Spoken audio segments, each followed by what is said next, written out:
సమాచారం కోసం 95 న్యూస్ ఇప్పుడు యాప్ లో కూడా మీ ముందుకొచ్చింది. వెంటనే డౌన్లోడ్ చేసుకోండి, లేటెస్ట్ అప్డేట్స్ ని పొందండి. ఇవాళ ధర వలికింది. మీరు 97,000 ఓట్లు వేసారు. ఈ 97,000 ఓట్లు మోడీకి ఎంత కమ్మిండే? 22,000 కోట్లకు అమ్మిడు. ఒక్క ఓటు ఎంత కమ్ముడు పోయింది?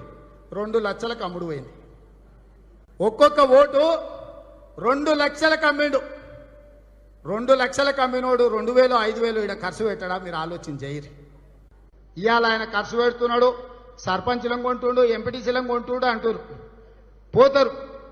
మునుగోడుకు నిధులు వస్తే నా రాజీనామా చేస్తే అన్నాడు. నేను ఇక్కడ చాలా మంది మిత్రులు, మీ ఊర్లో రోడ్లకి ఏమన్నా నిధులు వచ్చినాయా?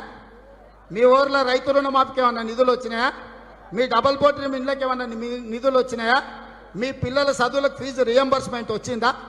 మీ నిరుద్యోగులకు నిరుద్యోగ భృతికి ఏమన్నా నిధులు వచ్చినాయా? మరి రైతులకు నిధులు రాలే, ఊర్లకు రోడ్లు రాలే, విద్యార్థులకు ఫీజులు రాలే, నిరుద్యోగులకు నిరుద్యోగ భృతి రాలే. కానీ మీరు ఓట్లేస్తే గెలిపించిన సర్పంచ్కో ఎంపీటీసీకో 40 లక్షలు 50 లక్షలు కీసలకు వచ్చినాయి. అవునా? వాళ్ళ కోసమానే మనం బతుకుతున్నది. వాళ్ళకి 40-50 లక్షలు ఇయ్యనికనా ఓట్లేపించింది. ఇవాళ మునుగోడు ఉప ఎన్నికలలో అమ్ముడు పోయే సన్నాసులకు 40-50 లక్షల నిధులు వచ్చినాయి తప్ప ఏ గ్రామానికి కూడా సందులో 3 సీసీ రోడ్డు రాలే, దళిత కాలనీలలో డబుల్ బెడ్రూమ్ ఇండ్లు రాలే, దళితులకు 3 ఎకరాల భూమి రాలే. మీరు ఆలోచన చేయండి. నేను చెప్పినాను కాదు. మీరు ఇంటికి పోయి అన్నం తిన్న తర్వాత ఫ్యాన్ వేసుకొని మీ భార్య బిడ్డల్ని కూసబెట్టి మీరు ఆలోచన చేయండి. మీ గ్రామం కానో మీ చెట్టు కింద కూర్చొని, లేకపోతే మీ ఊర్లో బెల్ట్ షాప్ ఉంటే గాడ కూర్చోండి, లేకపోతే కళ్ళు దుక్కునం ఉంటే, ఎందుకంటే ఇక్కడ కళ్ళు బాగా మా గీత కార్మికులు ఉన్నారు. మధ్యాహ్నం పూట చెట్టు కాడికి వస్తే తాటి చెట్టు కింద కూర్చొని మీరు ఆలోచన చేయండి. ఏమన్నా గ్రామాలకు నిధులు వచ్చినాయా? మరి ఏ గ్రామానికి నిధులు రాలే? మునుగోడు ఉప ఎన్నికలు వస్తే ఈ నిధులు వస్తాయి, అభివృద్ధి జరుగుతుంది అన్నాడు కదా. అది పచ్చి అబద్ధం. ఎవరికి వచ్చినాయి ఆ నిధులు అంటే అమ్ముడు పోయేటోనికి వచ్చినాయి, ప్రజల్ని మోసం చేసినోనికి వచ్చినాయి, ప్రజా తీర్పును తాకట్టు పెట్టినోనికి వచ్చినాయి, కుదువ పెట్టినోనికి నిధులు వచ్చినాయి తప్ప నిజాయితీగా ఉన్నోనికి నిధులు రాలే. రాజీనామాలు వాళ్ళు కాదు, ఇవాళ పార్టీలు మారిన సర్పంచులను ఎంపీటీలను సపరి అని పొరకాట తీసుకొని వాళ్ళు రాజీనామా అయితే అప్పుడు గ్రామానికి నిధులు వస్తాయి.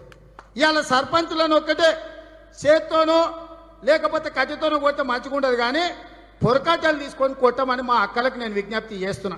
ఎవడెవడైతే 40-50 లక్షలకు అమ్ముడు అయిన సర్పంచులు ఎంపీటీసీలు ఉంటే గ్రామాలకు వస్తే మా ఆడబిడ్డలకు మా అక్కలకు చెప్తున్నా.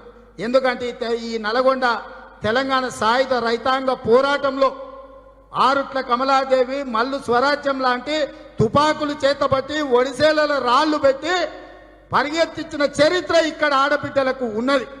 ఇవాళ ఈ ప్రాంతం ఆడబిడ్డలకు నేను విజ్ఞప్తి చేస్తున్నా. ఈ ప్రాంతంలో ఉండే కమ్యూనిస్టు సోదరులకు గుర్తు చేస్తున్నా. ఇవాళ కొండా లక్ష్మణ్ బాబూజీ, లేకపోతే ధర్మభిక్షం గారు లాంటి బిఎన్ రెడ్డి గారు, బద్దం నరసింహారెడ్డి గారు, లేకపోతే ఈ ప్రాంతంలో మహామౌలు హేమిలు నిజాం రజాకర్లకు ఎదురొడ్డి నిలబడ్డ చరిత్ర ఉన్నది.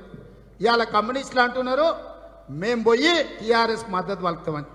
నాకు నిజంగా నాయకులను చూస్తే జాలి కలుగుతుంది. ఎందుకనంటే బీజేపీని ఓడిస్తామని. నేను అడుగుతున్నా, బీజేపీని మేము ఓడియలేదా? బీజేపీ ఒక్క సీటుకు పరిమితం ఏంటంటే నల్గొండ జిల్లాలో కాలు పెట్టకుండా చూసింది కాంగ్రెస్ పార్టీ కదా.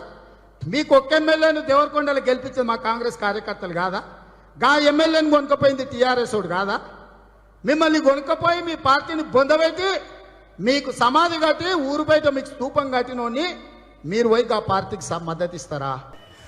రాజకీయాలు రాకముందుకు చిల్లర దొంగ, రాజకీయాలకు వచ్చి పదవిని అడ్డం పెట్టుకొని ఓటుకు నోటు కేసుతో సహా హైదరాబాద్ సిటీలో ఉన్న ప్రతి వ్యాపారస్తుని బెదిరించి రైట్ టు ఇన్ఫర్మేషన్ యాక్ట్ కింద లెటర్లు పెట్టి 100 కోట్లు సంపాదించిన చరిత్ర రేవంత్ రెడ్డిది. పదవి త్యాగం చేసి ప్రజల కోసం ముందుకు పోతున్న చరిత్ర నాది.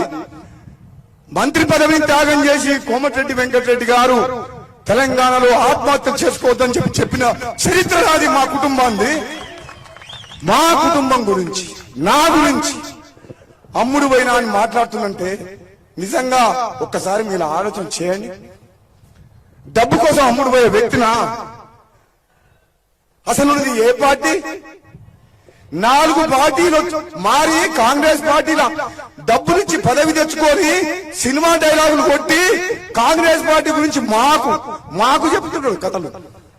ఆయన అంటే కాంగ్రెస్ చరిత్ర 20 ఏళ్ల పాటు కాంగ్రెస్ పార్టీని అందరికంటే ఎక్కువ తిట్టింది ఎవరంటే రేవంత్ రెడ్డి బ్లాక్ మెయిలర్ దొంగ. సోనియా గాంధీని బలిదేవత అన్నాడు, రాహుల్ గాంధీని తిట్టడానికి తిట్టిండు. కాంగ్రెస్ పార్టీని అనరాని మాటలన్న వ్యక్తి ఎవరంటే రేవంత్ రెడ్డి. ఆయన ఇప్పటికి కూడా చంద్రబాబు నాయుడు డైరెక్షన్ లో పనిచేస్తాడు.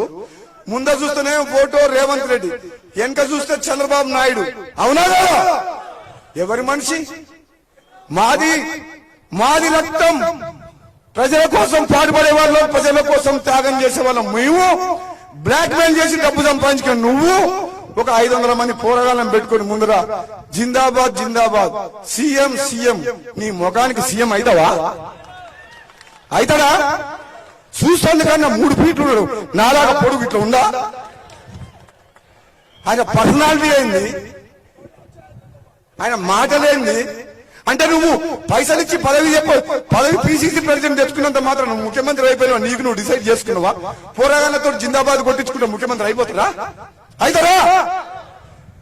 మరి ఏం ఘనకార్యం చేసినావు? తెలంగాణ ఉద్యమంలో జైలుకు పోయినావా? ఓటుకునేడు కేసులో జైలుకు పోయినావా? ఏ కేసులో పైన జైలుకు ఒకసారి మీరు చెప్పండి. రేవంత్ రెడ్డి ఏ కేసులో జైలుకు పోయిందో? ఓటుకునేడు కేసు. ఆయన అంటే నాకు ఛార్జ్ షీట్ అట, నీ నమ్ముడు పోయిందంట. అరే పిచ్చోడా, నీకు చెడ్డి లేనప్పుడే మా దగ్గర మస్తు కోట్ల రూపాయల ఆస్తి ఉండే మాకు. నీకు బట్టలు లేవు, నువ్వు దొంగతనాలు చేసి పైకి వచ్చినావు. మాదొక పెద్ద సంస్థ, మా అమ్మ పేరు మీద పెట్టిన సంస్థ, 36 ఏళ్ల కింద పెట్టిన సంస్థ. కష్టాల్లో ఉన్నప్పుడు, కరోనా ఉన్నప్పుడు మా అమ్మ పేరు మీద, కోమటిరెడ్డి సుశీలమ్మ పేరు మీద మీకు సాయం అందలేదా? భారతదేశంలో మొత్తంలో పనిచేస్తుంది. కష్టపడి సంపాదించిన పైసలు, నిజాయితీగా సంపాదించిన పైసలు నేను పేదోళ్ళకు ఖర్చు పెడుతున్నాను.